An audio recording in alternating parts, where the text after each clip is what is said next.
All right, a very beautiful morning to you. Thank you so much for staying with us right here on Women Radio WFM 91.7. This is 7 minutes after 10 on the side of the radio.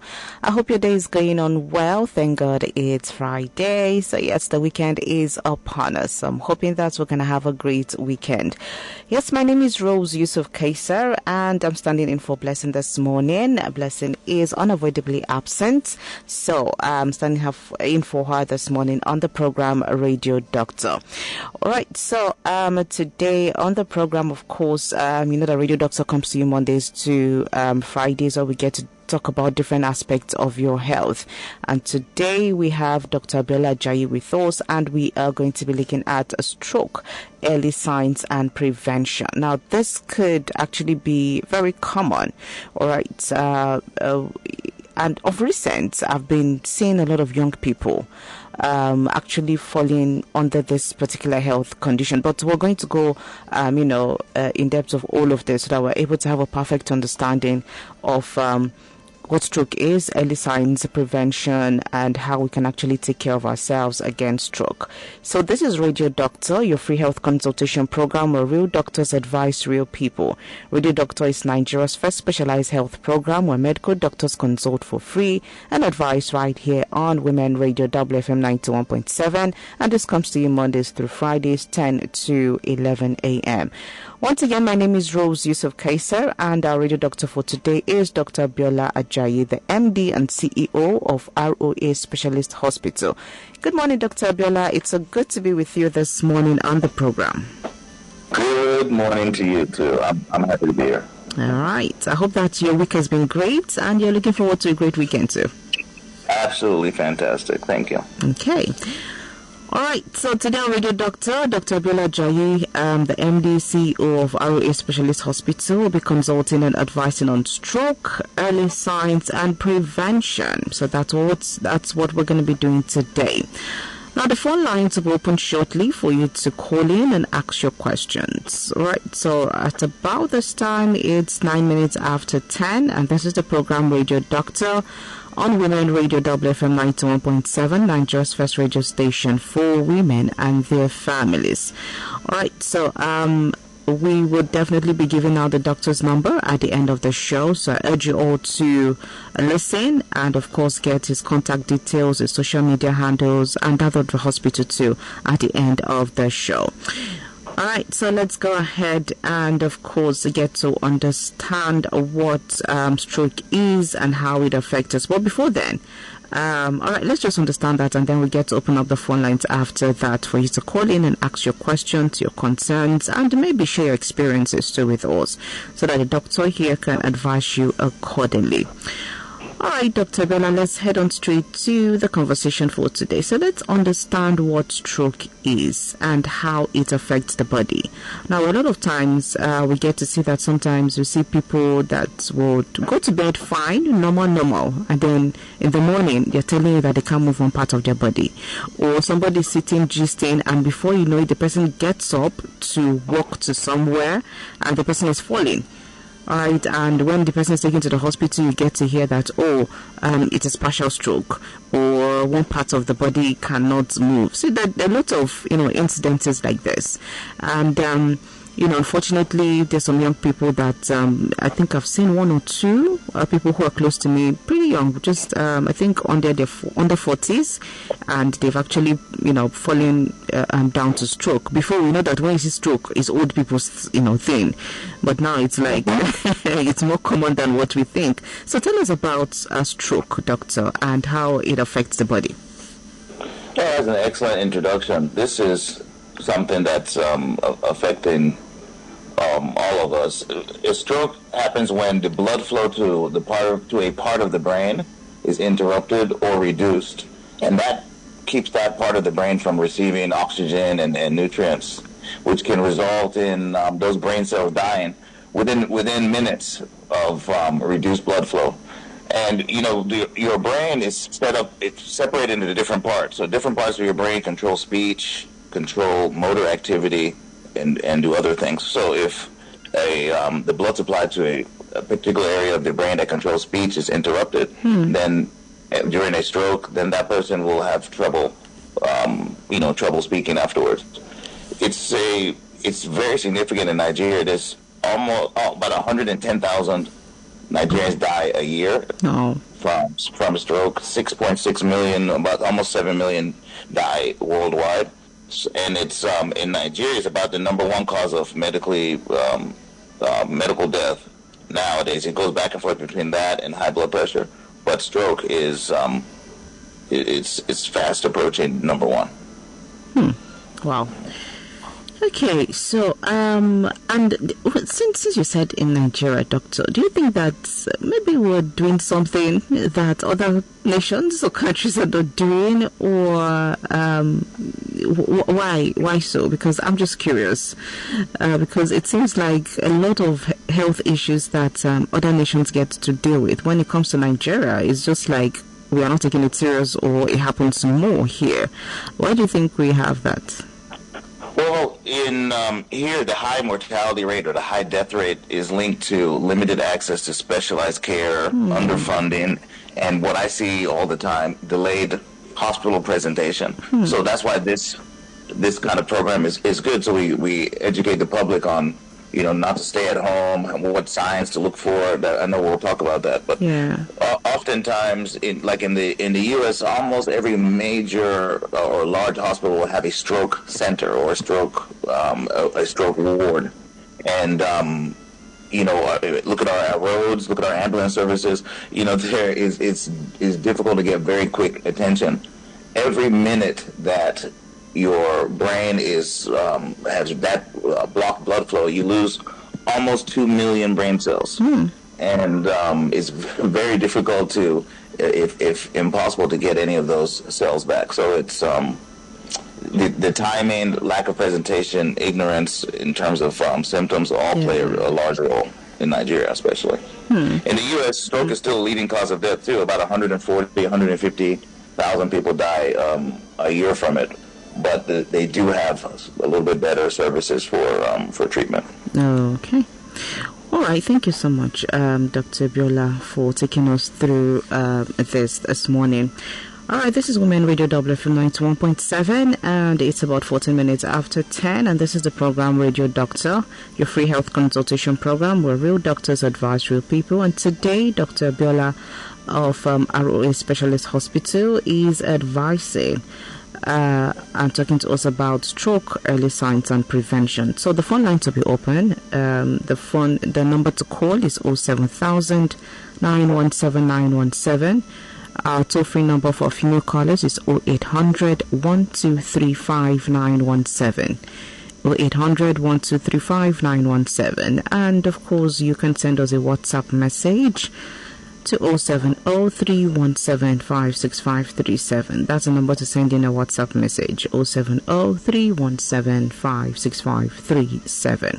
So yes, we're here. The doctor is here too to hear your questions, your concerns, or share your experiences as regards to stroke and how you've been able to go about it and what you're doing presently, so that the doctor can advise you if you're not doing it well or if there's some things you need to add to what you're doing. All right, Dr. Abiola, so let's come back to the early warning signs of stroke that people should be aware of, because I know that sometimes we're in this Nigeria, we know they hear what.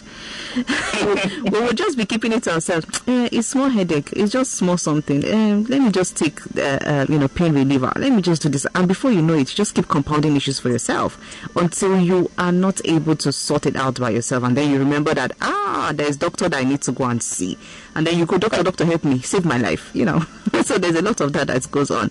So, doctor, the early warning signs of stroke that we should be aware of and we should not joke about as Nigerians that we are. And, that scenario you presented is what's extremely frustrating because it's painful to see somebody that has a stroke. To me, it'll be obvious in the clinic, and they've been at home for 2 or 3 days. And, just the amount that you can do at that time is just severely reduced. So it's important to recognize some of these early warning signs. I use an acronym called FAST, F-A-S-T. So the first one is for face drooping. So one side of the face may droop or may feel numb. And the easy way to be sure about if you ask the person to smile, you'll see that one side of the mouth will go up and the other side will not go down, will not go up, and it's usually a sign of stroke. Another one, the A in the acronym, is arm weakness, and you may have weakness or numbness in one arm, making it difficult to raise both arms evenly. And so that's another test I'll do. I have them raise both arms, and I'll also test the muscle strength on both sides. Usually you have something called differential strength, where one side is stronger than the other, or one side could be completely paralyzed in severe strokes. The next one, speech difficulty, slurred or garbled speech, or the inability to speak at all. And the T is just to remind people about the time that you need to seek medical attention immediately. So I'll go over those again. You know, your face drooping or inability to smile on one side, or you may have numbness or tingling on one side of the face. Same thing for your arm, tingling, weakness, or numbness, and then difficulty in speech. Those are the early warning signs that you see most often. Sometimes people will say they have a headache, loss of balance, and confusion. It's possible, but the other signs are usually easier to see. Okay.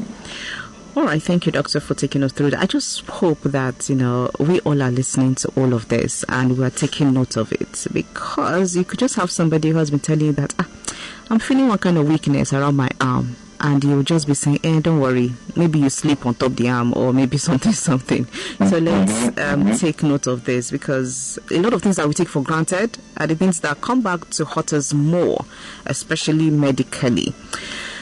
All right, so let's head on to the different types of stroke we have. Doctor, take us through the different types of stroke and tell us if they have different kinds of symptoms, or the symptoms, the signs, the warning signs that you gave us are just generally for all the kind of strokes we have. So take us through that we're able to have a perfect understanding of what we're dealing with at a particular time. Yeah, so, such a good topic or important topic we're talking about today. The CDC, or the Centers for Disease Control, have estimated that in the States alone, every 40 seconds someone has a stroke. Every 40 seconds. If we adjust that for Nigeria's number, it'd be close to almost every minute someone in this country is having a stroke. So recognizing those early symptoms can really save lives. And we'll talk about the different types of stroke. The most common one is something called ischemic stroke, which means that some usually like blood clots from some other condition has blocked off blood vessels that's supplying an area of the brain, and you'll notice sudden weakness or numbness, especially on one side of the body, trouble speaking, and or difficulty walking. Your brain is split into two hemispheres or two sides, and your right side usually controls the left side of your body, and your left side of your brain usually controls the right side of your body. So if you have a blockage or an ischemic stroke in an area of motor control, let's say it's on your right side of your brain, your left side of the body will be weak, numb, or tingling. And that's, like I said before, atherosclerosis, associated with high cholesterol, heart disease, all of these can cause blood clots to form ischemic stroke, and ischemic stroke represents about 90% of the stroke victims. The next most common one is called hemorrhagic stroke, or I like to say bleeding stroke, and it's opposite of the other one. Instead of having too little blood flow, this almost has too much, because the blood vessel usually has exploded. And I'm just using that lay term, exploded, meaning the blood vessel may have burst, or there may have been something called an aneurysm, where a bubble formed and that burst. And usually these people will have severe headache, they may have vomiting, loss of consciousness, and sudden vision problems. And the cause of this hemorrhagic stroke is usually uncontrolled high blood pressure, or a blow to the head. In Nigeria, 40%, it's estimated 40% of adults have high blood pressure. Right, and out of that 40%, less than half of them even know about it or are doing anything about it. So at times, I saw a patient just a few days ago. His blood pressure was 190 over 120, and he's looking at me like nothing happened. That's a stroke waiting to happen. So the final one is called TIA, or transient ischemic attack, and we also call this mini strokes. And it's where you have a temporary blockage. It's similar to the ischemic stroke I talked about, the temporary blockage of blood flow, but your symptoms usually resolve within 24 hours. And we see a lot of that in Nigeria. In Nigeria, I said ischemic stroke worldwide is the most common, but in Nigeria, hemorrhagic stroke is a lot more prevalent than in other countries because of the untreated high blood pressure, the fact that people don't know or don't treat, or some people, you mentioned that we do this Alomajet, snap, and when I've told a patient you have high blood pressure, we need to treat you, they'll now start snapping and turning something around over their head as if that's going to cure the high blood pressure, and normally it doesn't. So very important to know the symptoms, and the differences are important as well. Okay. Thank you so much, Doctor. This is 23 minutes after 10 on the other side of the radio. This is Women Radio WFM 91.7, Nigeria's first radio station for women and their families. My name is Rose Yusuf Kaiser, and of course, this is the program Radio Doctor, your free health consultation program where real doctors advise real people. And this program comes to you Mondays through Fridays from 10 to 11 a.m. All right, so today we have Dr. Abiola Ajayi, the MD and CEO of ROA Specialist Hospital. And of course, he's advising and talking to us today on stroke, early signs and prevention. So do also dial the number 07000 917 917. Send us a WhatsApp message to 070 317 56537. And of course, our toll-free number for our female callers is 0800 1235 917.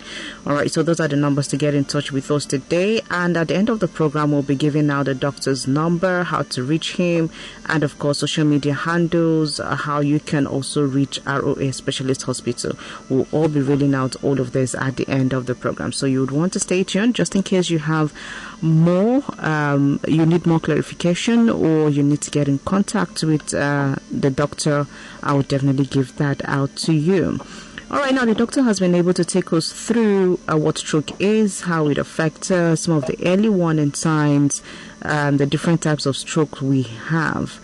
Now, doctor, let's talk about how quickly do the symptoms of stroke usually come, and is there a time frame for seeking help? Because we know that there are some illnesses that the symptoms just comes to you maybe a day or two, and sometimes you don't even notice it until it probably knocks you down. And there are other symptoms that could come like maybe a month before or 2 months before, or even sometimes way before, that time frame.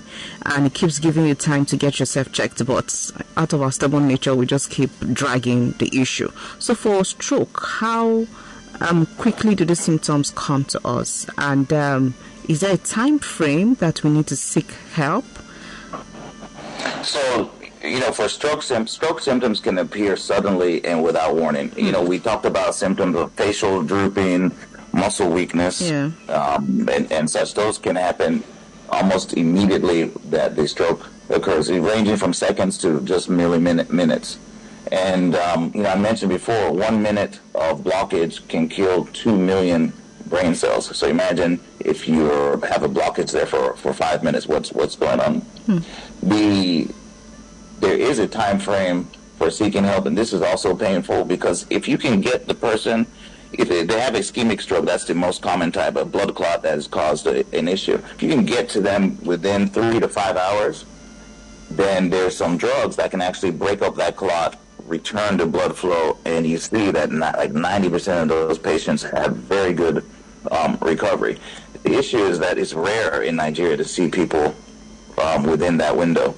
In the States, if somebody has a stroke and falls down, they dial 911, and ambulance is there within 30 minutes, and they're in the hospital within an hour. Right? Here, we don't have as much access to ambulances. We don't have that much access to qualified hospitals that can manage it. So even if you jump in the car and try to rush the patient to a proper hospital, you may have traffic, you have the road, you call an ambulance, the ambulance may have traffic. I've even had an ambulance call and say they don't have fuel. Sure. So we have some peculiar issues that slow us down. But if you can get there within 3 to 5 hours, it's a night and day difference in terms of the recovery of that person. Sometimes, especially in hemorrhagic strokes where there's excessive bleeding in the brain, you may need immediate surgery to reduce bleeding and reduce pressure. Your skull is closed, right? It's if something bleeding inside and starts increasing pressure, that pressure is going to go right onto your brain, and that pressure can kill brain cells, can damage area. So sometimes we do a surgery called a burr hole, where they actually put a hole in the skull and just allow that to drain some of the excess blood and quickly reduce pressure. The sooner you do that kind of surgery, the better for the patient, obviously. Okay. But our main issue is delayed access to healthcare worsens our outcomes exponentially. Okay, and that's something that we get to face in this part of the country, and which takes us back to, one of the first questions I asked you, why we have this more prevalence in this part of the world, and you definitely touched on that too, quick access to medical attention. Now that you've mentioned, how quickly these symptoms come. Now, what can we do immediately before we can access the medical, help? What should someone do immediately if they suspect that they are having stroke or someone else is having stroke? What's one of the first things we can do before we get to call the doctor or get ourselves to the hospital or get the patient to the hospital? Yeah, the first thing is remember to act fast. If you can, you have the number, and I tell relatives this when you move to a new neighborhood or you're living someplace. Before you get sick, establish a relationship with a hospital, a decent hospital in the area. Get the number to the front desk. Get the number to the MD or one of the doctors, so that, God forbid, something happens, you immediately have a number to call. That, hey, we're on our way. Yeah. But and you want to do that. You don't want to start running around. We like to wait until things are upside down, and then we start running around. If you just take a few minutes to plan ahead of time, you can save your life and maybe others. But you see somebody, you've recognized the early warning signs. You suspect them having a stroke. The best thing to do is make sure that you lay the person on their side with their head slightly elevated. That's to reduce pressure on the brain, and just to make sure that tongue doesn't fall onto the back of the mouth. And you want to just ensure that the patient can breathe very well. So if they have tight-fitting clothing, remove that. So we do our ABCs at that time. Check the airway, that's the A, check breathing, and check circulation, right? And we're not training people to be doctors. You just want to make sure the person is breathing, there's nothing obstructing them, make sure the clothes are free, and make sure that they're positioned on their side. And then you now want to get them to the hospital as quickly as possible, whether it's the ambulance that you're waiting for or you're going to transport them yourself. Okay. All right. Thank you, Doctor, for telling us what to do immediately, because I think that's something that we should all know, because, stroke is quite common and we should have all of this information on our fingertips.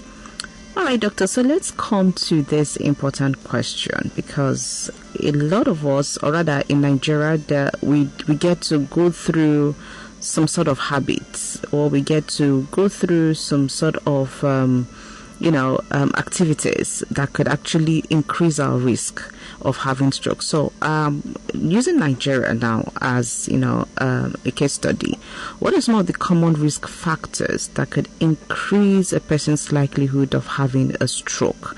Now I want us to look at it from the major age groups that maybe you have experienced coming to you with the issue of stroke. So what are some of the risk factors that could increase a person's likelihood of having stroke? Yeah, so anytime I usually talk about risk factors, I like to break them into two groups. One group being non-modifiable risk factors, meaning things you, as the patient, have no control over. Yeah. And the next category are modifiable risk factors, things that you do have a control over.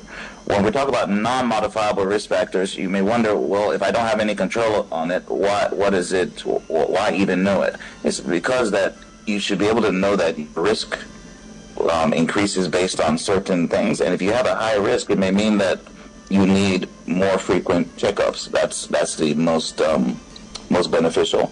So starting off age, we can't do anything about our age. The stroke risk increases with age, especially after age 50, 55. There are some younger people affected with stroke, 30s and 40s. It does happen, but the risk increases significantly after age 55. Another risk factor we cannot control: gender. Men generally have higher stroke risk, but women are more likely to die from a stroke. Usually because they're older when they have. Women are usually older when they have their first stroke. And another risk factor you don't have control over is your family history and your genetics. So if you have a family history of stroke or cardiovascular disease or cholesterol, all of those things can increase your risk factors for your risk of having a stroke. So now let's look at the modifiable risk factors, or the things that you do have a control over. Especially the number one is hypertension or high blood pressure. It's a leading risk factor for stroke worldwide. Worldwide is responsible for at least 50% of all strokes, high blood pressure. And in Nigeria, that number is higher because of the large number of people that are going around either not treating or unknowing that they have high blood pressure. Remember I mentioned that it's estimated 35 to 40% of adult Nigerians have high blood pressure, and less than half of them know about it or are doing the right thing. Second risk factor that you can control: diabetes. You can't control the fact that you have diabetes, but you can manage your diabetes, right? So if you have diabetes, that automatically doubles the risk of having ischemic stroke. And besides other issues that diabetes involves, erectile dysfunction, heart attack, stroke, kidney disease, your risk of stroke doubles. But if you are able to manage your diabetes very well, it can help reduce that risk. Another one that we can control: cholesterol levels, right? It's been shown that elevated cholesterol will definitely increase your likelihood of the ischemic stroke due to blood vessel disease, or something called atherosclerosis. You may have heard of it. It's like plaque formation in your blood vessels. It's tied to high cholesterol, and that can also increase your risk. Then smoking and drinking. And either smokers are twice the risk of stroke compared to non-smokers, and heavy alcohol usage also increases your risk of stroke. And I think the last one I'll say is obesity, physical inactivity, and a poor diet. Right, so and all of those can be separate. Obesity increases the risk. Somebody that lives a sedentary lifestyle or have very little physical activity also increases the risk. And diet, where you have a high salt, low fruit and vegetable, or high what they call trans fats, or high saturated fat, all of those can increase your risk. And I know I said that last one. I'll put a small one, a caveat. If you have a heart condition, especially something called atrial fibrillation, that can increase your risk of ischemic stroke, because you have your heart may be producing a lot more blood clots, and that will put you at risk. So if anybody listening has atrial fibrillation or any kind of fibrillation, mention to your doctor that you want to mitigate or reduce your stroke risk as much as possible. Okay. All right, doctor, thank you for taking us through that. Now, you mentioned cholesterol level, you mentioned diabetes, you mentioned, quite a number of other health issues that could increase your risk of having stroke. Now, how about, because I know that a lot of times when you hear stroke, you say, maybe is his blood pressure, the blood pressure is high and all of that. So we commonly know that high blood pressure could actually lead to stroke. Now, how true is that? How factual is that compared to diabetes that you mentioned? Because for me, I feel like diabetes, okay, we're talking about sugar levels and all of that. So how does that even, make your, bring stroke and all of that? So, but you've mentioned that. So, but let's look at high blood pressure. How does that relate? And how, if we want to scale both diabetes and high blood pressure, which could actually be of more risk to a person? So a very good question.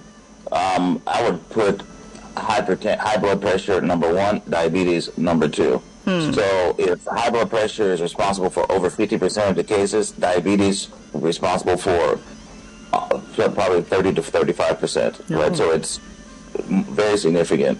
In I keep mentioning about 40% of adults in Nigeria have high blood pressure, and many of them are undiagnosed.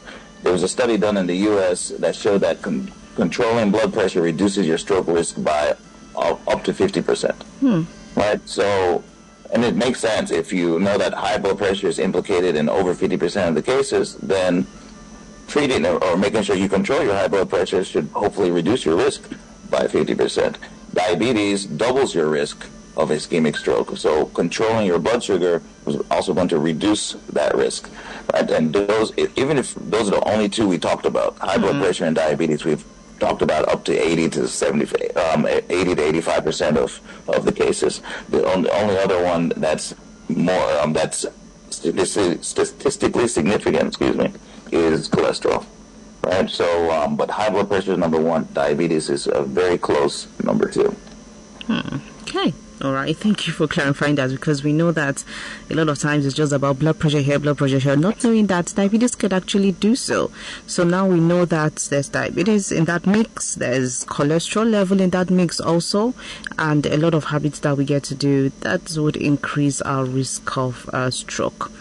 All right, this is Women Radio WFM 91.7, and it's about 22 minutes to 11 on the side of the radio. And this is the program Radio Doctor, your free health consultation program where real doctors advise real people. And this program comes to you Mondays through Fridays from 10 to 11 a.m. where we get to talk about different aspects of your health. All right, children, women, old people, your general health, all of it, we get to talk about it here.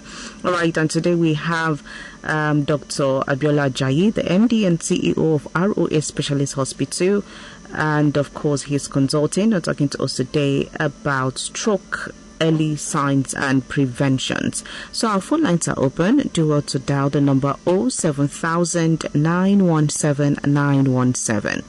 The number to our toll-free number for female callers is 0800 1235 917. And then, of course, you can send in a text message to 070 317 56537. Okay, so let's get all of your concerns, your questions. The doctor is here, and of course, we get to talk to you about stroke or maybe any other thing you have in mind as regards your health. All right, so doctor, we have a question here, and this one says that, good morning. My name is Larry. I am in my 50s.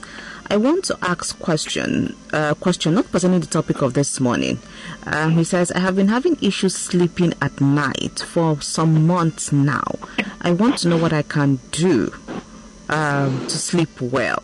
Now, this is coming from Larry, and he's about 50 years. I know it's not on stroke, doctor, but any one or two advice for Larry? Yeah, no, I don't mind. I like all questions. You know, he says it's been going on for months, and that we call that insomnia or chronic insomnia. It's usually the difficulty initiating or maintaining sleep for at least 3 nights a week over 3 months or more. And it sounds like he's fitting into that category. There are so many questions that I would ask about, insomnia. Maybe he can call, but oftentimes stress reduces your chance of falling asleep. Of course, a chronic condition like high blood pressure, diabetes, poorly treated can also be linked to it. If you have any psychiatric disorder, depression, anxiety, PTSD, even reflux, ulcers, asthma, chronic pain, and all of these can cause insomnia. And if you use substances like caffeine, nicotine, alcohol, or certain medications, can also do that. And if I would ask if the person snores when they sleep, right? There's something called sleep apnea, where your breathing is interrupted. That can also cause insomnia. So, this kind of person, I want to do detailed history, physical examination. I may even ask them to do a sleep diary where they track their sleep for 1 to 2 weeks, when they felt sleep, when they woke up, how they felt, and then do possibly a psychiatric screening. Not that you're crazy, it's just to look for any signs of excess stress, depression, or anxiety. And then after that, we now talk about how we're going to manage it.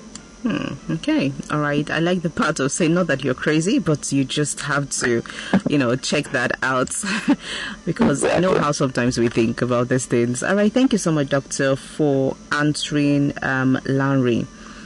Okay. So this one says, another one here says, should...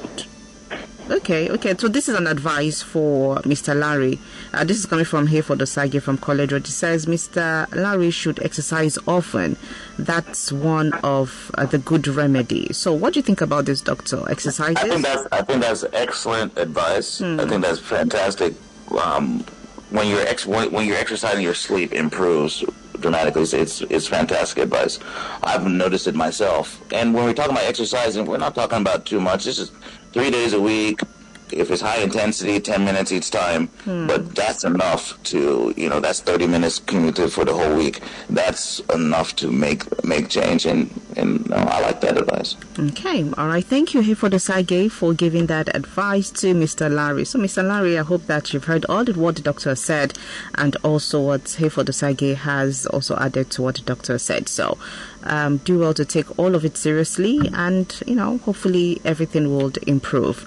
All right, this is Women Radio WFM 91.7. 07000 917 917 is the number to call. Send us a WhatsApp message to 070-317-56537. Our toll-free number for female callers is 0800-1235-917. And we have been talking about stroke, early signs and prevention. And of course, our doctor for today is Dr. Abiola Ajayi, and he is the MD and CEO of ROS Specialist Hospital. This is Women Radio WFM 91.7, Nigeria's first radio station for women and their families. My name is Rose Yusuf Kaiser. All right, doctor, so let's come back to lifestyle, because that's what we get to deal with in this part of the world. Our lifestyle. Every day is lifestyle. Every day it's about our lifestyle. So let's look at the kind of lifestyle that we do. I know you mentioned smoking earlier, which could be a lifestyle for some people, but that could actually increase your risk of stroke. So let's talk about other lifestyle changes that we need to make to help us be better as regards to stroke. So diet, there's some studies that show low sodium, which is low salt diet, and a diet high in potassium is protective against stroke. And, for people that actually use salt, you can want to replace salt. You can replace salt with local spices like ugu leaves, bitter leaf, things like that around salt. Well, a lot of people don't know that those cubes that we cook with, one of them starts with an M, one of them starts with a K. I think everybody knows those bouillon cubes, right? Those have a lot of salt in them, right? So it's not just you adding white table salt. You have to look for hidden salt. So, reducing low sodium diet is useful. And then the foods that are rich in potassium are also useful. Some of those are bananas, garden eggs. In the U.S., we eat a lot of avocados. All of those are rich in potassium and can help. Like we talked about for insomnia, exercise, engaging in moderate activities like walking, dancing, things that just increase your heart rate 20 to 30 minutes at a time can protect you against stroke. You mentioned avoiding smoking and limiting alcohol. I'll say it again. Smoking doubles your risk of stroke, and excessive alcohol consumption can lead to high blood pressure. And we already talked about how high blood pressure is implicated in over 50% of strokes. So avoiding smoking and limiting alcohol. And smoking is of anything: cigarettes, vaping, tobacco, Indian hemp. All of those things can increase your risk. One that we don't touch on enough is stress management, right? So, we especially those living in or around Lagos, stress is a big deal, and stress can cause a hormone called cortisol to rise, and that can now increase your chance of having a stroke. Can also increase your chance of insomnia. I keep referencing Larry's question, but so when you manage stress, you may not be able to change what's causing it. You may not be able to change the traffic or change your position at work, but you can adjust how you respond to stress and practice relaxation techniques. Like some people pray. I prefer meditation. There's breathing work. All of those kind of things can help you deal with whatever stress you're feeling on a daily basis easier. Those are my top 4. Okay. Diet, exercise, reduce smoking and alcohol, and stress management. Okay. All right. Thank you, doctor. And those are some of the things that we get to do on a daily basis, sometimes without knowing that it's increasing your risk of stroke and maybe with other health issues too. All right, doctor. So let's talk a little bit about family history. What role does it play when it comes to stroke? Yeah, family history is important because you have some genetic factors. So there's some things that could be inherited, like your risk of high blood pressure, diabetes, and clotting disorders all increase your stroke risk, and those can be inherited. You can also have genetic mutations in your DNA that can affect your lipid metabolism, which is how you digest fats, and it affects cholesterol. Those are all tied to genetic factors. Some of the shared lifestyle factors like poor diet. You're talking about genetics. So when you talk about genetics, we talk about families. So if you have families, often share habits. Sometimes smoking, sometimes drinking, especially poor diet. Right. So all of those things compound your risk, and it's important that somebody with a positive family history or any of these things that are positive, they should start their regular checkups early. Start regular checkups in your 20s or your 30s, once a year. Somebody will, check blood pressure, check blood sugar, check cholesterol. The earlier you start checking those things, the better, because if there's an issue, you can correct it on time before it leads to a stroke. Right? And then I'm always preaching proactively adopt healthy eating, exercise, and stress management. These are lifestyle adjustments that all of us can do to reduce our risks. Okay. All right, thank you, doctor, for taking us through that. We have a few more minutes to go. The phone lines are still open, 07000 917 917. Go ahead and, of course, send us a WhatsApp message to 070 317 56537. Our toll-free number for our female callers is 0800 1235 917. All right, doctor, quickly take us through the treatments available for stroke and how quickly can one come out of this when you have a patient who has been hit by stroke. So how quickly can one come out of this with the kind of treatment we have on ground now?